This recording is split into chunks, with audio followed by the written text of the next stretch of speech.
ನವಚೇತನ ವಿಶೇಷ ಮಕ್ಕಳ ಶಾಲೆಗೆ ಪದ್ಮನಾಭನಗರ ಬಿಜೆಪಿ ಮುಖಂಡರಾದ ಆಂಜನಪ್ಪ ರವರು ಎಲ್ಲ ಮಕ್ಕಳಿಗೆ ಸಮವಸ್ತ್ರ ವಿತರಣೆ ಮಾಡುವ ಮೂಲಕ ಸಿಹಿ ಹಂಚಲಾಯಿತು. ಇದೇ ಸಂದರ್ಭದಲ್ಲಿ ಬಿಬಿಎಂಪಿ ಮಾಜಿ ವಿರೋಧ ಪಕ್ಷದ ನಾಯಕರಾದ ಎಎಚ್ ಬಸವರಾಜು ರವರು ಹಾಗೂ ಬಿಜೆಪಿ ಮುಖಂಡರಾದ ಲಕ್ಷ್ಮೀಕಾಂತ್ ರವರು ಹಾಗೂ ಇನ್ನು ಅನೇಕ ಕಾರ್ಯಕರ್ತರು ಪಾಲ್ಗೊಂಡರು.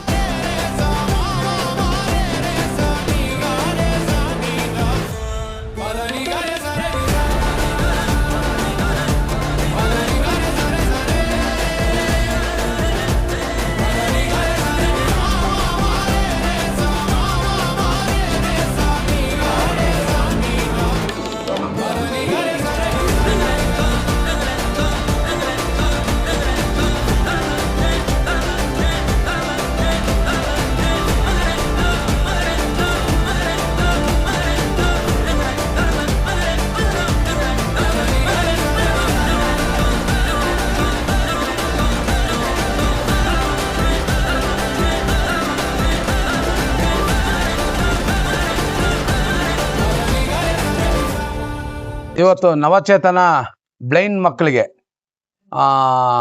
ಆಗಸ್ಟ್ 15ನೇ ತಾರೀಕು ಬರ್ತಾ ಇರೋದ್ರಿಂದ ಅವರೆಲ್ಲ ಅವತ್ತು ಹೊಸ ವಸ್ತ್ರಗಳನ್ನು ಯೂನಿಫಾರ್ಮನ್ನು ಧರಿಸ್ಕೊಳ್ಳಿ ಅಂತ ನಾವು ಮತ್ತು ನಮ್ಮ ನಾಯಕರಾದಂಥ ಎಎಚ್ ಬಸವರಾಜ್ ಅವರು, ನಮ್ಮ ಕ್ಷೇತ್ರದ ಅಧ್ಯಕ್ಷರಾದಂಥ ಲಕ್ಷ್ಮೀಕಾಂತ್ ರವರು, ನಮ್ಮ ವಾರ್ಡಿನ ಅಧ್ಯಕ್ಷರಾದಂಥ ಅಭಿಲಾಷ್ ಅವರು ಹಾಗೂ ಎಲ್ಲ ನನ್ನ ಆತ್ಮೀಯ ಸ್ನೇಹಿತರು, ಹಿರಿಯ ನಾಯಕರಾದಂಥ ನಮ್ಮ ನಾರಾಯಣ ಸ್ವಾಮಿ ಅವರು ಮತ್ತು ವಿಶ್ವನಾಥ್ ಅವರು, ಇವರೆಲ್ಲರೂ ಸೇರಿ ಇವತ್ತು ಈ ಕಾರ್ಯಕ್ರಮಕ್ಕೆ ಬಂದಿದ್ದೀವಿ. ಇಂಥ ಒಂದು ನವಚೇತನ ಮಕ್ಕಳಿಗೆ ದಯವಿಟ್ಟು ಕೈಲಾದಂಥ ಇದನ್ನು ಯಾರು ವಿಡಿಯೋಗಳು ನೋಡ್ತೀರಾ, ವಾಟ್ಸಪ್ಪಲ್ಲಿ ನೋಡ್ತೀರಾ, ಅವರು ಇಂಥ ಮಕ್ಕಳಿಗೆ ಬಂದು ಸಹಾಯ ಮಾಡಿ. ನಿಮಗೂ ಭಗವಂತ ಒಳ್ಳೇದು ಮಾಡ್ತಾನೆ. ಯಾಕೆಂದರೆ ನಮಗೆ ಯಾರು ಬೇಕಾದ್ರೂ ಕೈ ಕಾಲು ಗಟ್ಟಿ ಇದೆ, ಮಾತು ಬರ್ತದೆ, ಕಣ್ಣು ಕಾಣ್ತದೆ, ಯಾರು ಬೇಕಾದ್ರೂ ಊಟ ಹಾಕ್ತಾರೆ. ಇಂಥ ಮಕ್ಕಳಿಗೆ ನಾವು ಅವ್ರಿಗೆ ಊಟ ಮತ್ತು ಬಟ್ಟೆ, ಅವರ ಆರೋಗ್ಯಕ್ಕೆ ಏನಾದ್ರೂ ಮೆಡಿಸಿನ್ ಇಂಥದ್ದೆಲ್ಲ ಕೊಡೋಂಥದ್ದಿದ್ರೆ ಖಂಡಿತ ನಮಗೂ ಭಗವಂತ ಕೂಡ ಎಲ್ಲೋ ಒಂಥರ ಒಳ್ಳೇದು ಮಾಡ್ತಾನೆ. ಏನು ಮಾಡ್ತೀರಾ, ಭಗವಂತ ಅವ್ರಿಗೆ ಕೇಳ್ಕೊಂಬಂದಿರೋದು ಇಷ್ಟೇ. ಸೊ ಹಾಗಾಗಿ ನಮ್ಮ ಕೈಲಾದಂಥ ಸಹಾಯ ಮಾಡಬೇಕು ಅನ್ನೋ ಉದ್ದೇಶ. ಇದರಲ್ಲಿ ಯಾವುದೇ ರಾಜಕೀಯ ದುರುದ್ದೇಶಗಳು ಇಟ್ಕೊಂಡು ಮಾಡೋಂಥ ಕೆಲಸ ಅಲ್ಲ. ಇದು ನಮ್ಮ ವೈಯಕ್ತಿಕವಾಗಿ ಸಹಾಯ ಮಾಡೋಂಥ ಕೆಲಸ ಇದು. ಹಾಗಾಗಿ ಅವ್ರಿಗೆಲ್ಲ ಭಗವಂತ ಒಳ್ಳೇದು ಮಾಡಲಿ, ಅವ್ರಿಗೆ ಆರೋಗ್ಯ ಕೊಡಲಿ, ಒಳ್ಳೇದು ಮಾಡಲಿ. ಮತ್ತು ಇಲ್ಲಿನ ಸಿಬ್ಬಂದಿಗಳು ಕೂಡ ಅವರ ಸೇವೆ ಮಾಡ್ತಾ ಇದ್ದಾರೆ, ಅವ್ರಿಗೂ ಕೂಡ ಒಳ್ಳೇದು ಮಾಡಲಿ ಅಂತೇಳಿ ನಾನು ಈ ಮುಖಾಂತರ ನಾನು ವಿನಂತಿ ಮಾಡ್ಕೊಳ್ತೀನಿ. ನವಚೇತನ ಟ್ರಸ್ಟಿನ ಬುದ್ಧಿಮಾಂದ ಮಕ್ಕಳ ಶಾಲೆ, ವಿಶೇಷವಾಗಿ ಅನಂತಕುಮಾರ್ ಅವರು ಇದನ್ನ ವಿಶೇಷ ಬುದ್ಧಿ ಮಕ್ಕಳ ಶಾಲೆ ಅಂತ ಹೆಸರಿಡಿ ಅಂತೇಳಿ ಹೇಳದಂತ ನೆನಪು ಇವತ್ತು 25ನೇ ವರ್ಷಕ್ಕೆ ಈ ನವಚೇತನ ಟ್ರಸ್ಟ್ ಕಾಲಿಟ್ಟಿದೆ.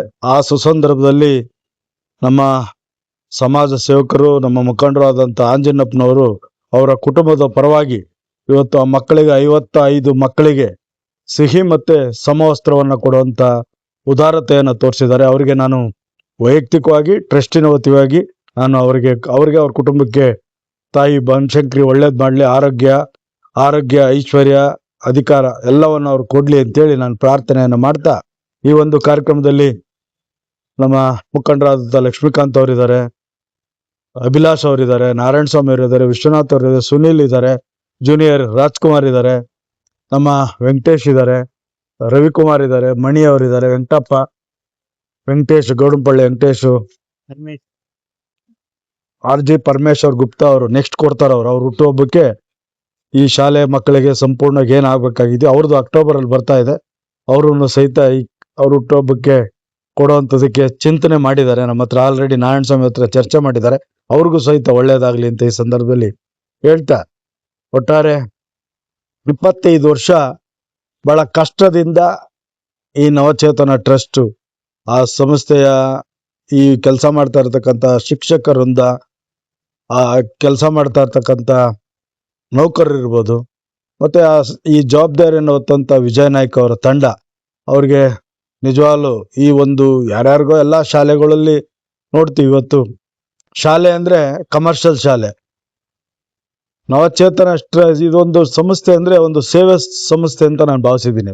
ಅಂತ ಒಂದು ಸಂಸ್ಥೆಯಲ್ಲಿ ಕೆಲಸ ಮಾಡ್ತಾ ಇರ್ತಕ್ಕಂಥ ಎಲ್ಲ ಆ ಸಿಬ್ಬಂದಿ ವರ್ಗದವ್ರಿಗೂ ಸಹಿತ ಆ ಮಕ್ಕಳನ್ನ ಪೋಷಣೆ ಮಾಡೋದಿದೆಯಲ್ಲ, ಅವ್ರಿಗೆ ಊಟ ಇಲ್ಲೇ ಅಡುಗೆ ತಯಾರು ಮಾಡಿ ಅಡುಗೆ ಬಡಿಸೋದು. ಆಂಜನಪ್ಪನವ್ರು ಅದಕ್ಕೆ ಹೇಳಿದ್ರು, ಯಾರ್ಯಾರು ಈ ವಿಡಿಯೋವನ್ನು ನೋಡ್ತೀರಾ ತಾವು ಒಂದ್ಸರಿ ಭೇಟಿ ಮಾಡಿ.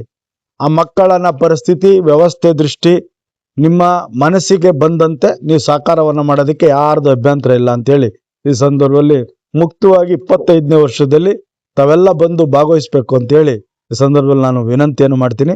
ಇಂಥ ಒಂದು ಕಾರ್ಯ ನಿರಂತರವಾಗಿ ನಡಿಬೇಕು. ಇಂಥ ಒಂದು ಸತ್ಕಾರ್ಯಗಳು ಇಂಥ ಒಂದು ಸಂಸ್ಥೆಗಳಲ್ಲಿ ಅವಶ್ಯಕತೆ ಇದೆ ಅಂತ ನಾನು ಈ ಸಂದರ್ಭದಲ್ಲಿ ನಾನಂತೂ ಭಾವಿಸ್ತಾ ಮತ್ತೊಮ್ಮೆ ಆಂಜನಪ್ಪನವ್ರ ಕುಟುಂಬಕ್ಕೆ ನಾನು ಅಭಿನಂದನೆಯನ್ನು ಸಲ್ಲಿಸ್ತೇನೆ. ಇವತ್ತು ಬಹಳ ವಿಶೇಷ. ನಮ್ಮ ಪದ್ಮನಾಭನಗರ ವಿಧಾನಸಭಾ ಕ್ಷೇತ್ರದಲ್ಲಿ ಕರೇಸಂದ್ರ ವಾರ್ಡ್ನಲ್ಲಿ ನವಚೇತನ ಟ್ರಸ್ಟಿನ ವಿಶೇಷ ವಿಕಲಚೇತನ ಮಕ್ಕಳಿಗೆ ಆಂಜನಪ್ಪ ಮಹಾನಗರ ಪಾಲಿಕೆ ಸದಸ್ಯರು, ಮಾಜಿ ಸದಸ್ಯರು, ಸ್ನೇಹಜೀವಿ ಅವರ ಕುಟುಂಬ ವತಿಯಿಂದ ಇವತ್ತು ಈ ಶಾಲೆಯ ಮಕ್ಕಳಿಗೆ ವಸ್ತ್ರದಾನ ಮಾಡಿರೋದು ಬಹಳ ಸಂತೋಷವಾದ ಸ್ಥಿತಿ. ಯಾಕಂದ್ರೆ ಇವತ್ತಿನ ಸಮಾಜದಲ್ಲಿ ನಾನೇ ರಾಜ, ನಾನೇ ರಾಣಿ, ನನ್ನ ಮಕ್ಕಳು ಯುವರಾಣಿ ಯುವರಾಜ ಅಂತ ಇರ್ತಾರೆ. ಸಮಾಜಕ್ಕೆ ಏನೂ ಮಾಡಲ್ಲ. ಹಾಗಾಗಿ 1 ರೂಪಾಯಲ್ಲಿ ಒಂದು 50 ಪೈಸೆ ಆದ್ರೂ ಸಮಾಜ ಸೇವೆ ಮಾಡಬೇಕು ಅಂತ ಒಂದು ಮನೋಭಾವನೆ ಹೊಂದಿರತಕ್ಕಂಥ ಆಂಜನಪ್ಪ ಅವ್ರ ಕುಟುಂಬದವರು, ಅವರ ಕುಟುಂಬದ ಹೆಸರಿನಲ್ಲಿ ಇವತ್ತು ನಮ್ಮ ಎಲ್ಲ ಮಕ್ಕಳಿಗೆ ವಿಶೇಷವಾಗಿ ಸಮವಸ್ತ್ರವನ್ನು ಕೊಟ್ಟಿದ್ದಾರೆ. ದೇವರು ಅವರ ಆರೋಗ್ಯ ಐಶ್ವರ್ಯವನ್ನು ಕೊಡಲು, ಹೆಚ್ಚು ಇನ್ನು ಈ ತರ ಸಮಾಜ ಸೇವೆ ಮಾಡೋಕ್ಕೆ ದೇವರಲ್ಲಿ ಪ್ರಾರ್ಥಿಸ್ತೀವಿ. ಹಾಗೆ ಕೂಡ ನಮ್ಮ ಮಾಜಿ ಮಹಾನಗರ ಪಾಲಿಕೆ ಸದಸ್ಯ ಬಸವರಾಜ್ ಅವರು ಕೂಡ ಈ ತರ ಅನೇಕ ಕೆಲಸಗಳನ್ನ ಈ ಭಾಗದಲ್ಲಿ ಮಾಡಿದ್ದಾರೆ. ಅವರಿಬ್ಬರ ಸ್ಫೂರ್ತಿ ಎಲ್ಲರಿಗೂ ಸಿಗ್ಲಿ, ಸಮಾಜದಲ್ಲಿ ಒಳ್ಳೆಯ ಸಂದೇಶವನ್ನ ತಲುಪಿಸಲಿ ಅಂತ ಈ ಸಂದರ್ಭದಲ್ಲಿ ಹೇಳಕ್ ಇಷ್ಟ ಮಾಡ್ತಾ ಮತ್ತೊಮ್ಮೆ ಬಸವರಾಜ್ ಅವ್ರು ಹೇಳ್ದಂಗೆ ಎಲ್ಲರಿಗೂ, ಆಂಜನಪ್ಪ ಅವ್ರು ಹೇಳ್ದಂಗೆ ಪ್ರತಿಯೊಬ್ಬನು ಬಡವನಿಗೂ ಕೂಡ 1 ರೂಪಾಯಿ 10 ಪೈಸೆ ಸಮಾಜ ಸೇವೆ ಒಂದು ಮನೋಭಾವನೆ ಬರಲಿ. ಸಮಾಜದಲ್ಲಿ ಇಂಥ ಇರ್ತಕ್ಕಂಥ ಎಲ್ಲರನ್ನೂ ಮೇಲೆತ್ತಿ ನಮ್ಮ ಜೊತೆಗೆ ನೋಡ್ಕೊಳ್ಳುವಂತ ಒಂದು ಸಂದರ್ಭ ಬರಲಿ ಅಂತ ಈ ಸಂದರ್ಭದಲ್ಲಿ ಹೇಳಿ ಮತ್ತೊಮ್ಮೆ ಆಂಜನಪ್ಪ ಮತ್ತೆ ಕುಟುಂಬದವರಿಗೆ ಧನ್ಯವಾದಗಳನ್ನ ಅರ್ಪಿಸ್ತಾ ಇದ್ದೀವಿ. ನಮ್ಮ ಮಕ್ಕಳು 25ನೇ ವರ್ಷ ಅಂತ ಸರ್ ಇಲ್ಲಿ ಮೆನ್ಷನ್ ಮಾಡಿದ್ರು ಬಸವರಾಜ್ ಸರ್. ನವಚೇತನ ಟ್ರಸ್ಟ್ ಪ್ರಾರಂಭ ಆಗಿ ಪ್ರಾರಂಭ ಆದ ಹಂತದಲ್ಲಿ ನಾವೊಂದು ಚಿಕ್ಕ ಒಂದು ರೂಮ್ ಅಲ್ಲಿ ಇದ್ವಿ.